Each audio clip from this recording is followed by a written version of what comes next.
Hello, everybody, and welcome.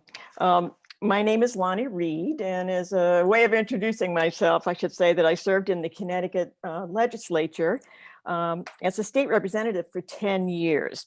And I quickly discovered how valuable it is when states can work together to address key issues. The Council of State Governments is instrumental in facilitating these kinds of partnerships, and we are grateful for CSG's eagerness to sponsor this webinar, Public Access in Peril. So what is public access in peril? As consumers increasingly flee cable in order to stream their shows instead, the process is called cord cutting. You've undoubtedly heard it. But many public educational and governmental program providers, PEG providers, across the Northeast are experiencing significant budget shortfalls with no relief in sight. PEG services air local government proceedings, town hall and board of education meetings and hearings, and along with all kinds of community events and parades and games, the kids' games, concerns, celebrations. And given the demise of local newspapers, PEG is now the only way most citizens can stay in touch. Efforts to rescue local PEG programming are happening in several states with approaches that vary. And today we're going to meet some very impressive advocates from 4 states who are fighting to protect critical local programming. We're hoping again that we can find a way for us all to work together to kind of find solutions for this issue. So we've got, as I said, 4 really incredibly respected leaders in this field. So I'm going to go to quick introductions, and then we're going to get into the program. The first, there we go. The first is from Vermont. So Lauren Glenn Davidian. She is the executive director of CCTV, the Center for Media and Democracy. From Massachusetts, we have David Gauthier. He is president of Mass Access, which is also a community media organization that are working to rescue their media. In New Jersey, we have Mike Rispoli. He's the senior director of journalism policy at Free Press, and he ran a grassroots campaign for the state to create the Civic Information Consortium. And from Connecticut, we have Walter Mann, who is co-chair of the Connecticut Community Media Association and executive director of North Haven Television and Branford Community Television. Walter, since we're with you, let's get started with you. And you've been engaged in the struggle for quite a few years now. And so paint a picture for us, how is this funding erosion impacting Connecticut's PEG channels, and what are we losing? And how are we trying to fight that, Walter? Well, yeah, certainly, as Lonnie had mentioned, the whole issue of cord cutting is really affecting the community access providers. Prior to my involvement in community TV, I did work in commercial radio and television, and I can tell you firsthand that federal deregulation over the years that relaxed FCC rules on the licensed radio and TV broadcasters' commitments to public service. So what happened was a void was created for that type of programming. And I think community TV really has, tried to step in and succeeded in stepping in to kind of fill that void. In terms of specific things, whether it's, as Lonnie mentioned, town meetings, we've gone beyond that with doing live local election coverage, local public affairs programming that the broadcasters used to be required to do to use those public airways that they're licensed to use, as well as certainly during COVID, and different types of emergency and public safety programs. A lot of town governments have turned to us for help in getting the message out during COVID in various different ways. They were faced with a lot of challenges from the municipal governmental level as to how to best communicate with the public. And we helped them in a lot of ways. And they've really turned to us more and more now than ever. And I think, we've helped out in that area as well, scholastic sports and much more. But we've also, in addition to serving cable TV, we've kind of grown with the technology in that we're offering our programming on the internet, on our websites, and on platforms like YouTube and Facebook and Vimeo and others. And all this is only possible because when cable TV started, for those that don't know, cable companies agreed to provisions to fund and create and fund local community TV. And they did that because they had to use the public rights of way where the telephone poles are that carry their cables to provide their service. And so they agreed to do that back in the 70s. And that's really what, created community TV. Unfortunately, technology has passed the laws by, and the cable TV companies, of course, are losing the traditional cable subscriber to streamers or cord cutters, as Lonnie has mentioned. And the cable companies themselves have kind of used those antiquated laws, to push their case that they only need to fund cable TV subscribers as far as the funding mechanism for our community TV stations. So as more cable subscribers drop off, we lose our funding, and that's a continual pattern that we see, and it's just increasing. What needs to be done is that legislators need to step up and recognize the fact that those very same public rights of ways are used to deliver internet and streaming services. So they should be held accountable. Just because the technology has changed, they're still using the same infrastructure, the same rights of way to provide their services. And so they should be held accountable and be required to base our funding on subscribers as a whole, not just television, cable television, but also internet subscribers. And that would assure that we would have long-term survival. Right now, we don't know. It's not a rosy picture by any shape of the imagination. In Connecticut, we continue to push hard for changes at the state level. We've hired a well-respected lobbyist now for a couple of years. It's really worked out well. We continue to push the state's public utility regulatory authority, which has jurisdiction over cable television in Connecticut, to make changes.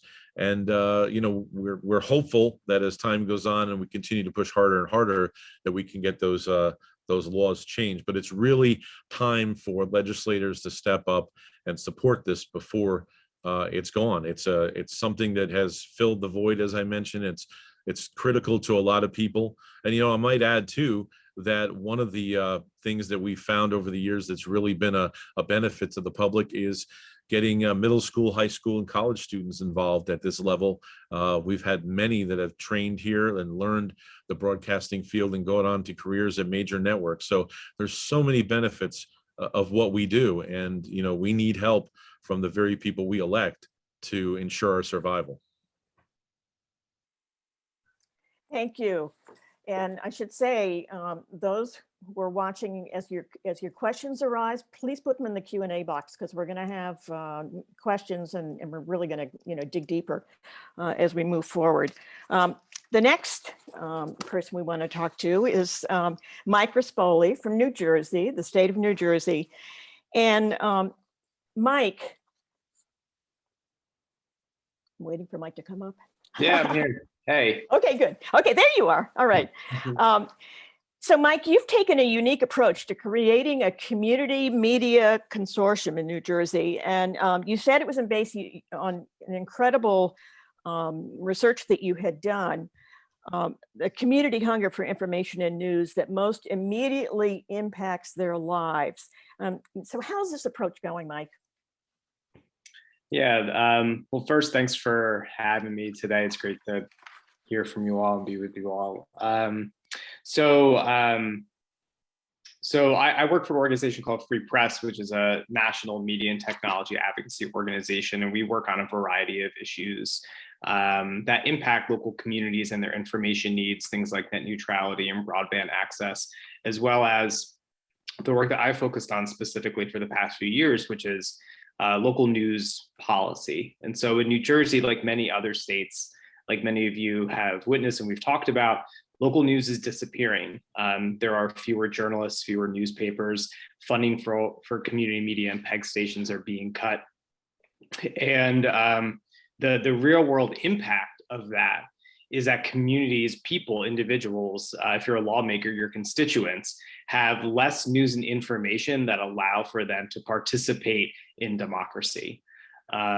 We know from studies, from research, that in communities where local news is deficient or disappeared altogether, that fewer people vote and fewer people volunteer, fewer people run for public office, fewer federal dollars go to districts that don't have a robust local news presence.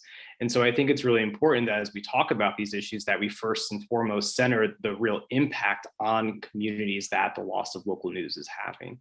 And so in New Jersey, we organized around the state and got thousands of people involved to support a bill called the Civic Info Bill, which created the Civic Information Consortium, which is a collaborative effort among the state universities that receive public funding and invest that into news and community information needs.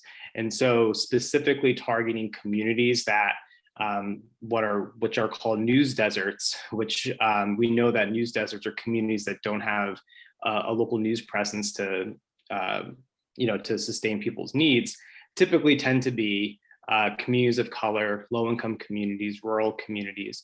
We know that communities that have been the most impacted by this are folks who don't have commercial media necessarily, a newspaper still serving their town. And so, so what the consortium does is that it invests public dollars into those communities in local news projects, in civic technology projects, and strengthening libraries and strengthening community collaboration. And we use this approach in New Jersey because we know that communities themselves have different needs, and kind of like a blanket statewide policy or investment in public media wouldn't necessarily meet what these specific needs are. And so I think by investing public funding into communities, promoting media entrepreneurship, promoting more civic dialogue, we're just starting to see the consortium now, years later, making those grants, and it's really exciting the types of projects they're investing money into. Some of them look like traditional news outlets and some of them don't. But I think what's really exciting about it is that this is a new model that I think many other communities and states can replicate. And the last thing I'll say before I pass it back to you, Lonnie, is that I think what's the most interesting thing that happened in New Jersey was that this was an initiative that sprung up from grassroots organizing, from public campaigning. People from all around the state signed petitions, showed up to events, shared how the loss of local news has impacted them. They testified before committees, they lobbied in the State House. This is an issue that people do care deeply about. Maybe they don't care about local journalism, but they do care about getting news and information about where they live so that they can be connected to their neighbor, and so they can know what's happening at the local school board meeting, so they can know what's happening in the State House. And so I think that there is a lot of support for new types of public funding for local news. In New Jersey, it was a bipartisan effort. It was something that brought in stakeholders from all around the state, different communities, different political affiliations. And so I think the one thing that we learned was that, states, municipal bodies need to think about new ideas for how public policy can best support the needs of their constituents and the people that they represent. Thank you, Mike. That's very intriguing. And again, if people have questions, put them in the question box, because we're going to circle back and deal with that. Our next state is Massachusetts, which actually has, I think, the last count, more community media outlets than any other state. So it's a long tradition in Massachusetts. And David Gauthier heads a collaboration of these media centers. And I know, David, that you've introduced legislation for a couple of years, your organization, and I'm wondering, what it says and how it's going, and also give us a flavor for the kinds of programs that folks in Massachusetts really care about. David. Sure, Lonnie. Thanks very much. I'm not sure if we have the most here in Massachusetts, but we do have the most per capita. So, okay. It sort of depends on the population, I guess. So just a few words and thanks to everybody for being part of this great group. I just want to reiterate that this issue that we're talking about is real, and it's something that's upon us at this point. Those of us in community media have been talking about the eventuality of this decreased funding for many, many years. And in fact, in Massachusetts, I've been involved in this organization, Mass Access, for about 6.5 years. And we've been talking for several years past about alternative revenue and how do we bring more funding into our operations. What we're realizing, though, unfortunately, is that no amount of production services or program sponsorship is really going to solve the problem that we're facing. And it's also coming a lot more rapidly than we could have predicted. Just before we got on, I did a little bit of number crunching, and I looked at cable subscriptions in Massachusetts from 2014 to 2015. The difference in the drop-off was less than 1%. Not too bad. The difference between 2017 and 2018 was 3.2%. So you can start to see it's steepening. The difference from 2019 to 2020 was 7%. So it's something that's happening quite rapidly here in Massachusetts. So what we've tried to do is introduce a piece of legislation that would update existing law. Our main contention is that streaming companies are using the same public rights of way that the cable companies are using to sell their products. So companies like Amazon, Netflix, Hulu, they're not paying a dime back to the municipalities or to the states where they're making all their money. So we introduced this legislation back in 2019. And in that legislative session, I don't think the legislation was quite ready for it yet. It got sent to study. So we reworked it and reintroduced it in 2020 and 2021, excuse me. And it is now in both sides of the Massachusetts legislation as House Bill 130 and Senate Bill 2200.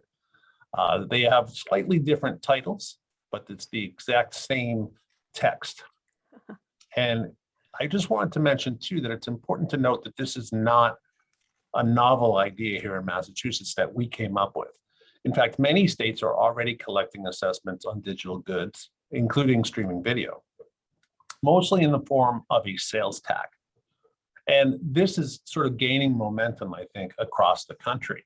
In fact, just this morning, I saw that there are a couple of towns in New Jersey who are fixing to sue Hulu and Netflix for a portion of their revenue. So this is an idea that is sort of catching on throughout the country. But in Massachusetts, we're hoping to take a slightly different tack on it. And what we're trying to do is share those funds collected. So it's not a money grab for community media. The way we have it structured is that 20% of the assessments collected would stay with the state, 40% would be distributed to the municipalities, and the other 40% would be distributed to the community media centers who serve those municipalities. To our knowledge, this is the first legislation of its kind, and we're happy that this model is being investigated in other states as well. To this point, it has about 80 co-sponsors in the House and Senate. We had a very successful legislative briefing in June, and we're hoping to garner more support as we gear toward a couple of hearings in September and October. We've been doing sort of as much campaigning as we can on social media, telling our stories and telling of the success, especially during the COVID-19 pandemic, all the things and all the gaps that community media in Massachusetts filled as we went forward. You know, there was so much response from the community media field during the COVID-19 pandemic, and I couldn't have been happier with the way that our folks handled themselves and really stepped up to fill in the voids that were being created.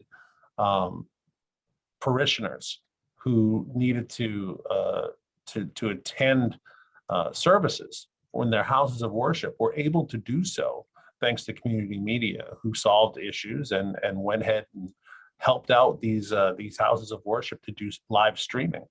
Public schools and students didn't have access to the tools that they needed or the very lessons that they were supposed to be getting from public schools. community media stepped in and sort of helped close that digital divide. And when governments needed a little bit more help to get their meetings either done remotely or in a hybrid sense, community media was the actual string that tied these communities together. We've been working so much with older adults in the community in Massachusetts here to try to stem this terrible trend of social isolation and loneliness. So we've been trying to deliver as much informative and interesting content to older adults.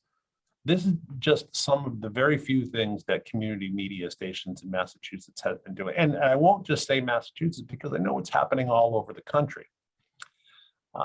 There is a sense out there, I think, at times, Lonnie, that community media is a thing of the past, that this isn't important anymore. This was, before we had YouTube and before we all walked around with video cameras in our pockets, we needed something like this. Well,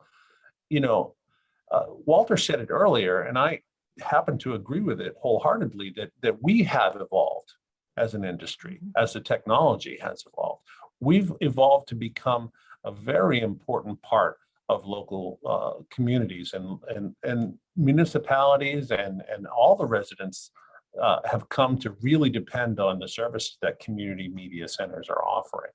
And if you need any proof of that, you can ask the parents of the kids who weren't allowed in the gym to watch them play basketball or volleyball, but were able to flip on a community media station and watch that live stream. Or ask the thousands of students, as Walter mentioned earlier, across the country who get into reputable film and television programs because of their relationship through school with a community media station. There's so much that we can do and can continue to do, but funding is a big part of it. And if the funding isn't there, we're in a position right now, today, where managers of community media stations across the country are having to make very, very difficult decisions about what they're offering as far as programs and who they're employing too. There are literal, the future is so grim, you're looking at maybe laying people off, or do you have to regionalize the way print media has done so much? And so much of that hyper local is lost in that situation. So I just want to thank you all once again for listening and understanding that this is a problem of not 10 years from now. It's a problem of today. And we certainly could use any help and support that you might be able to offer. So thanks very much. Thank you so much, David. That was well said. And we're going to go now on to Vermont. Lauren Glenn Davidian, and you've been involved for many years now, creating a robust community media ecosystem in Vermont. And you're executive director of the Center for Media and Democracy, CCTV, Center for Media and Democracy. And I know, and I've been reading some of the reports, you've done extensive research, and I know you've pulled together a coalition of community broadcasters, and we're looking at various options, really, really exploring what might work. And so wondering if you can tell us about that.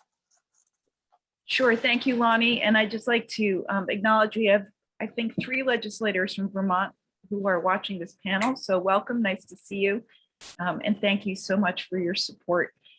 I think I'd like to address sort of 3 aspects and then get to your question. The first is just to give a snapshot of what Vermont community media looks like. The second is to talk about the tectonic shift from analog to digital regulation, which is really what we're dealing with. And I think as legislators, you are going to be dealing with, in spite of whatever limitations the federal government has put on states and municipalities to regulate the digital universe. And then the work we've done, the PEG study, to lay the groundwork for looking at new ways of funding community-based media and other public benefits. So the first is, in Vermont, we have 25 community media centers. We have a population of about 600,000 people. These community media centers serve every corner of the state, not only through cable television programming, but also online services, summer camps for kids, on and on, the basic community media services. We produce about 18,000 hours of original programming collectively. We share that so that these are aired on the 75 plus channels across the state. We have more than 80 employees that are employed, and we utilize about $8 million in subscriber, I think it's really important, cable subscriber revenue. This money comes from cable subscribers, not from the cable companies directly. And that is because of 5%. It's not strictly a franchise fee, but a kind of franchise fee for operations, and about 0.5% that is spent on capital investments. We were identified by the Vermont legislature last year as an essential service during COVID because of the role that we play in continuity of communications, anything from the governor's regular press conferences, which we arranged to have streamed and have continuously been streamed, to hybrid public meetings, municipal meetings, greasing the wheels of democracy so that they can continue, and also community functions like graduations and church services. All of this switched to hybrid very quickly. Switched to virtual very quickly. And now we're in the process of switching to hybrid coverage, in person and virtual simultaneously. And that expertise is really important and valuable for our community at this time. It's an indicator, I think, of our community resilience. And also, it's a really strong indicator of the kind of state level support that has been given on the regulatory and legislative levels and local levels to community media. There is, as Mike said, an emerging communications deserts for local newspapers are closing, and legacy local media funding models are collapsing. And that is affecting the kind of information and knowledge that the people in our communities have access to.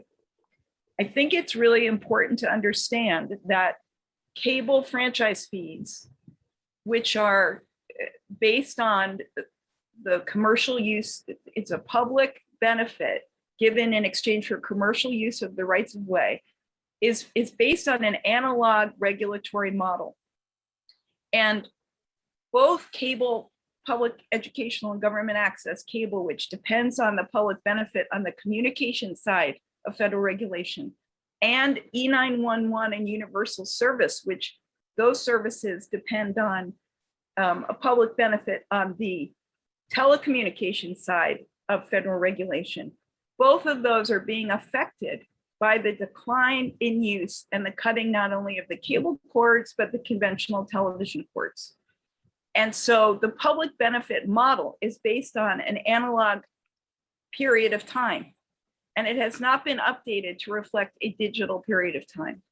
An internet service is not considered either a communication service or a telecommunication service. It has been classified as something entirely new called an information service. And in our business, we say it's not a floor wax or a dessert topping, if you remember the Saturday Night Live skit. And so the federal government has tied the hands of states and localities on what kind of public benefits can be required from information services. So this is sort of the fundamental challenge that we face, is that the revenue from the analog era public benefits is declining rapidly. And we have not updated telecommunications tax policy on the state level, local level, or on the federal level. And that is leaving it to the states and localities to come up with this hodgepodge of solutions, which is what we're talking about today. So while Massachusetts is looking at a streaming tax, and sort of identifying this nexus between public rights of way and streaming services, which could be argued, but that's the case Massachusetts is making. The PEG study that the legislature, PEG meaning Public Educational and Government Access, that the Vermont legislature funded and that came out in January, talks about a revision of the entire public benefit structure in the state, looking at a updating of telecommunications taxation policy that affects, as I said, not just cable funding, but E911 services and universal service funds. And the one of the key ideas, which is different than a streaming fee, tax, assessment, however you want to call it, it does depend, is one of the ideas. But the other kind of core idea, which I think ties right into the right-of-way use, is this idea of putting a fee on pole attachments. And the pole attachment fee could offset about maybe up to $4 million in funding for all of these communication and telecommunication public benefits in Vermont. So it's not yet reached the level of legislative debate. There are a variety of opinions on whether there are the legal legs for pole attachment fees. There are a lot of competing pressures because the state of Vermont, like many rural states, is trying to get broadband out to as many communities as possible. And a pole attachment fee is seen as possibly a deterrent to those community-based broadband projects. So that's not a highly loved solution. And then there are the questions of the federal right-of-ways, which have their own fee structure that is limited to cost and not to cost plus public benefit. So there's a lot to be discussed here, but I think what's really important for the legislatures in the room to understand is that you are being called upon and are increasingly going to be called upon to rethink your telecommunications tax structure and to do it within the limited confines that the federal government has given you to solve this problem. All of that is to say, I think that Mike very well spoke to the community organizing that goes into convincing legislators that this is an important thing to do. You know, what's, I think, a value in Vermont is that our legislative base has understood that this isn't really important because they depend on community media and local newspapers and all of the local media outlets as a way to reach their constituents and engage them in the process of democracy. And that, in the end, is what is at risk if we don't solve this funding problem. And there are a variety of ways to do it. There's ways out of the general fund, there's streaming taxes, there's right-of-way fees, there's diversified revenue and grants that we as the access centers are working on avidly and actively. But we cannot offset this 2 to 7% annual decline in cable revenue without the help of our legislators.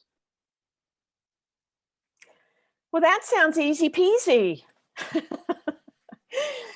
I mean, I think we've gotten a real look at how complicated this all is and how many layers there are and how many generations there are. And you just made that point very well, Lauren Glenn, of how many generations there are of regulations and legislation to fund all of these things. We're going to go now into our Q&A period, and I'm wondering if Jack, do you have any questions for us? We don't have any questions yet on the Q&A. Okay. Well, we've got our own questions, I think, so Please go ahead. We're good with that. There is one question, just to say, Jack, from Representative Yantochka, who's from Vermont. And I'm not sure you can see it, so do you want me to read it? Nope, sorry, yeah, I wasn't looking in the chat. I was looking at the Q&A, sorry about that. I'll read it aloud. Oh yeah, there's a lot of chat. In Massachusetts, how does the bill assess the amount of tax on Hulu, IMDb, or other streaming platforms which do not charge for viewing, at least on many older programs? Are the lawsuits you mentioned assessing the ad revenue the platforms are getting? And that's from Representative Yantochka. So the answer to that one is that the amount that the companies would be assessed is based on the gross annual revenue, just like the cable. So if they're giving away programming for free, they're not really making any money on it. I think that you could still get some of that free programming, but it's important to note here that what we're trying to do is put the onus back on the companies, not on the residents. And as far as the lawsuits, I can't really speak to them. They're not really in Massachusetts, but I assume it's the same sort of thing. It's gross annual revenue, whether it's coming from ad revenue or from subscriptions. It's probably all lumped in together. And Joan said it's a flat 5% fee on each streaming service. And Joan is a sponsoring representative here in Massachusetts, and she's wonderful. So I am very glad that she's here. Oh, great. Excellent. Representative Godfrey in Connecticut has his hand up. I'm going to allow you to ask a question live. That's all right, Bob. Give me 1 second. Great. Good to have you with us, Bob.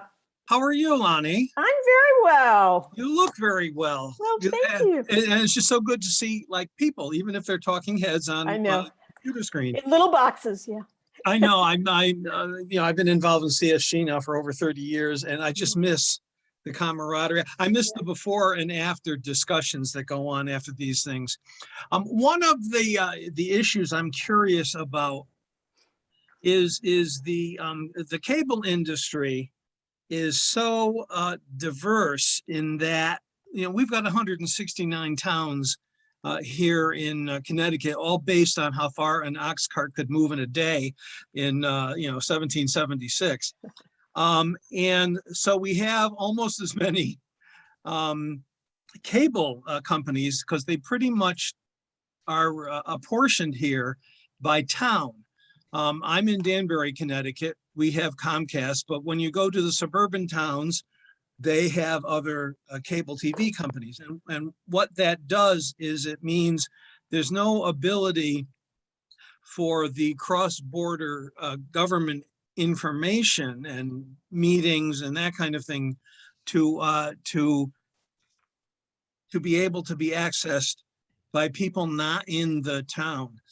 Now, we've had in Connecticut the Connecticut Television Network, which is a state government owned and operated television station that's both does cable and streaming. So people do have incredible access to the legislative process and procedure and meetings and public hearings, executive branch agency meetings and press conferences and even judicial branch things like the oral arguments before our Supreme Court. Is Connecticut that unique in its inability to kind of grow outside of these ancient town lines to be able to, in the 21st century, to be able to communicate with not only our constituents, but those of people around us? It seems to me to be an obstacle. Walter, did you want to start with that?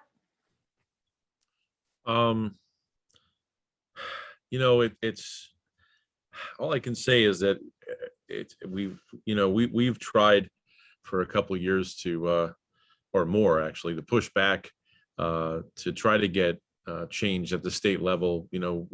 I've and others have testified at day-long hearings at the state capitol, and unfortunately we're battling big companies that have millions and billions of dollars to hire powerful lobbyists, and it's always that pushback that hurts us, and I guess I don't understand why more elected officials don't get behind this. I mean, this is something that also helps them perform their duties in office by getting their faces out to their constituents that perhaps otherwise they wouldn't be as visible. But that's one of the big things that we always hit. That big roadblock up in Hartford is the pushback from the big companies. I'm wondering if anybody, I've always, one of my huge, why is not, I watched the FCC change direction. And And I know when we talked to a lot of our federal legislators, they're very into saving, community media, but the FCC, when is it going to kind of really revisit it in ways that are helpful to community media? And I'm just wondering if anybody's had any interactions with the FCC that they could share.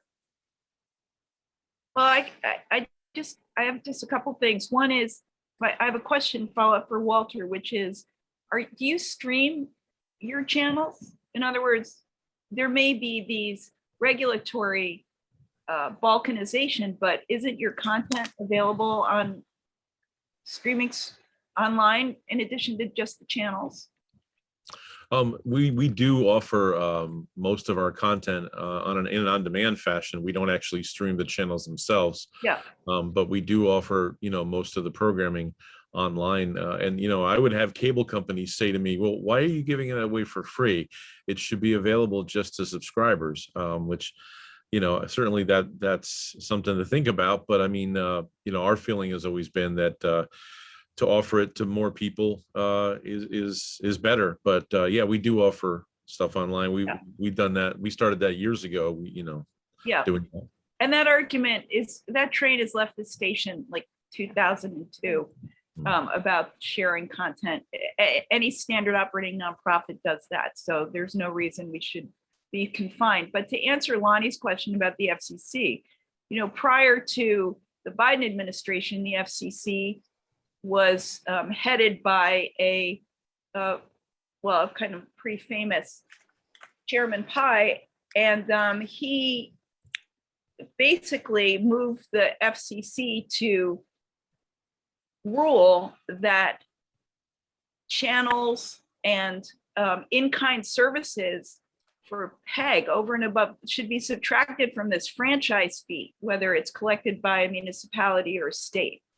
And that went to court, and that's currently being litigated. And the current FCC, which doesn't have a chair yet, I think that's coming pretty soon, unless I missed it, and it happened. The current FCC has, with a different chair that represents the Democrats, is going to have a different point of view on this question, and is going to be inclined to be more supportive of PEG. But probably rather than starting a new docket, they're going to try and participate in the court proceedings that have followed the previous FCC's action to promote the essentially depletion of public access funding to the advantage of the cable operators. The advantage being that other communications providers don't have a PEG fee, and the cable operators are seeking a level playing field so that they don't have to provide public benefits. Whereas our approach to the level playing field is that all providers should be providing public benefits. And this is a struggle that I just want to underscore for people, that since 1990, when the phone companies got into the video business, we have seen this coming, and we have been fighting for the reform of telecommunications and communications policy. So this is going on a long time. And essentially, it's going to have to go back to Congress. And it's going to go back to Congress, and FCC will interpret whatever they rule, and then the courts are going to litigate it. And this is the constant circle of public benefit until we die. This will still be going on. So we need legislators to take an active role in creating some prototype legislation that can get moved up to the federal government and adopted, because so many states are doing something to address public benefits within the authority that they have. I should say that the acting chair of the FCC now is Jessica Rosenworcel, who actually is an incredibly brilliant attorney who happened to grow in West Hartford, Connecticut. And she has really stood up for community television and for consumers. And so, I think the more we can kind of feed into whatever that is, and clearly the president and all of that, to kind of really understand the transformations that we're all going through, and also the sacrificing that communities are going to make would really be helpful. And, to that end, I'm just wondering, Mike, what you did and how you put together a grassroots effort that resulted in people, showing up at the state capitol and all of that. I'm just wondering how you did that, because that feels like we need that as, part of our arsenal. Yeah, I mean, and I think what's kind of linked to the really good points that other folks here made is that a lot of the reason why local news is disappearing is because of the policies that are in place, public policies in place that promote media consolidation, that promote national ownership over local entities, policies that that underfund really amazing community media and public media. And so I think what we saw in New Jersey was, recognizing that a lot of these policy changes are needed at the federal level. We saw opportunities at the state level where we already kind of had like a pretty active network of people that we were working with. And I think that, I think that there's a few reasons why the Civic Info Bill passed in New Jersey. One being, like I mentioned before, like the real kind of energy and interest from the public for state government to take action. If you live in New Jersey or have ever been to New Jersey, most broadcast media comes from out of the state, which means it's always been overly reliant on local newspapers. And with thousands of journalists and dozens of newspaper newsrooms that had closed over like a decade or 15 years or so in the state, people were really feeling it and were kind of demanding action. And I think something that's kind of come up here, whether you're talking about, Comcast, or you're talking about Gannett or Alden, who are huge newspaper owners, the business model of local news is broken and in many ways is in direct conflict with better informing communities. And so I think it requires a real structural solution that does examine how public funding can be injected into more communities so that we kind of correct for this market failure. And so I think if we're going to see if we're not going to see action at the federal level, I think it is really interesting to look at what states can do, what local municipal governments can do. And we've seen lots of really interesting policies out there that are being presented.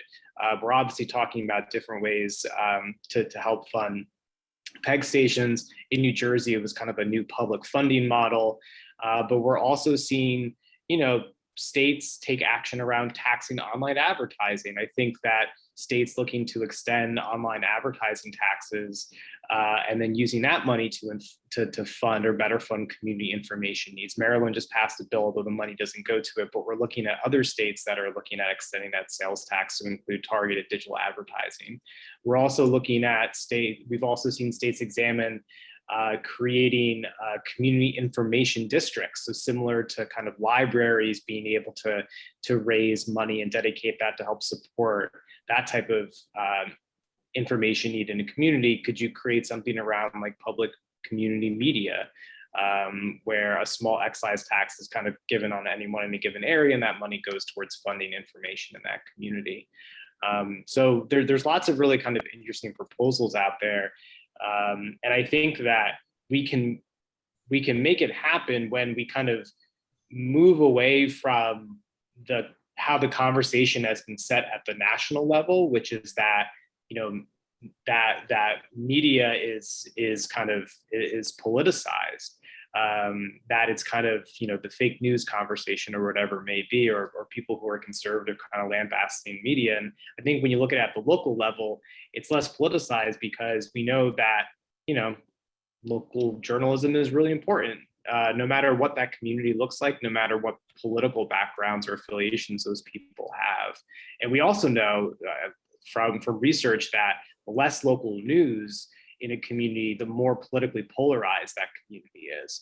And so if you're a lawmaker and you're looking to kind of, combat political polarization, if you're looking to combat misinformation, whether that is online or offline, supporting trustworthy, quality local news and information is important. And again, it's not just about saving news.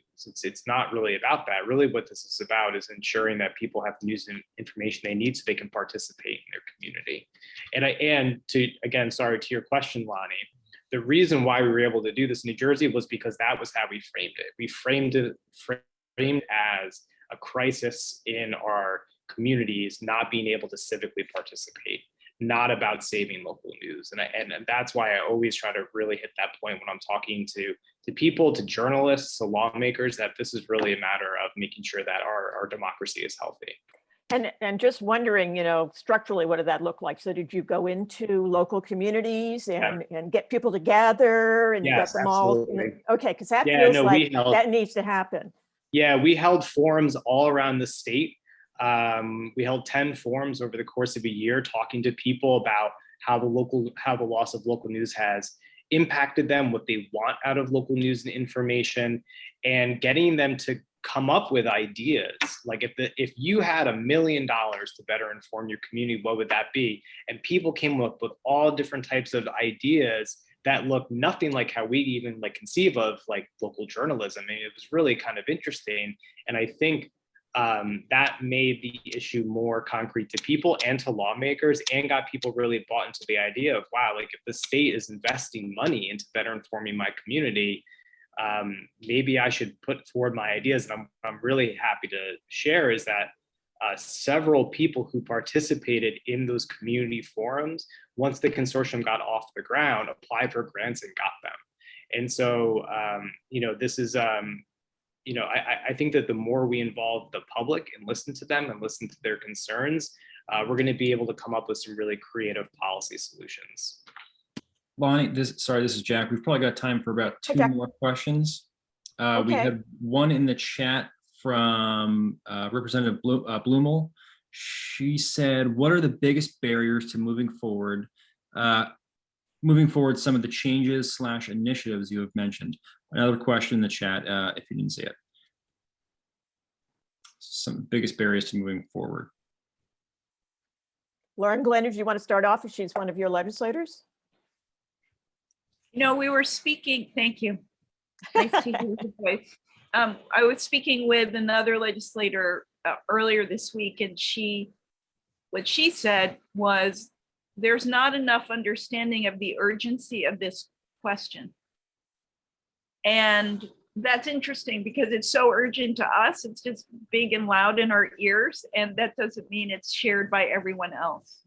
So I think being able to translate this issue in a way that is people find alignment is number one, which of course can be done. And I think Mike has got a great example of how it was done in New Jersey. And then I think overcoming the federal hand tying, the federal preemption of state authority is going to require some creativity. And I think it's going to require a short-term solution and a longer-term solution, at least in Vermont. So that would be, I think others would have some other to add. Walter, yeah. Yeah, I just want to add quickly. I know time's running short, but I really think what Michael said was a great example. And I don't have a lot of faith in the FCC. Whether it was the Bush, Clinton, Obama, or Trump administration, all I've seen throughout the years is deregulation that has affected localism negatively. And I hope that maybe Jessica Rosenworcel will be different, and that that's going to be a good thing. But I'm not too optimistic just based upon the past performance of the FCC. And I really think we need to push it from a state level. And of course, as Lauren Glenn mentioned, the key thing is to find ways to effectuate change without, being blocked by the federal preemption of state regulation of broadband and internet. Well, I think that pretty much wraps it up, but I have to say I'm leaving here feeling optimistic that we're talking, and hopefully we can expand the space to include other states and other input, and come up with some sort of a collaborative regional model because I think we're absolutely right. I chair something called the Connecticut Green Bank, and we're dealing with a lot of energy issues, and we're only getting real traction when we regionalize, when we're really going in with Massachusetts and Pennsylvania and Maryland, and that's what gets their attention. So I'm really grateful to CSG for facilitating this program, and please, everybody, check back with CSG. We've got links, we've got ways to stay in touch so that we can, create an action plan going forward. So I thank everybody. I thank all of our panelists, incredible input. You've done a lot of work. I thank CSG, and wishing everybody some good local news. Bye-bye. Thank you. Thank you, everyone. Thank you, Lonnie. Thank you, Lonnie. Thank you.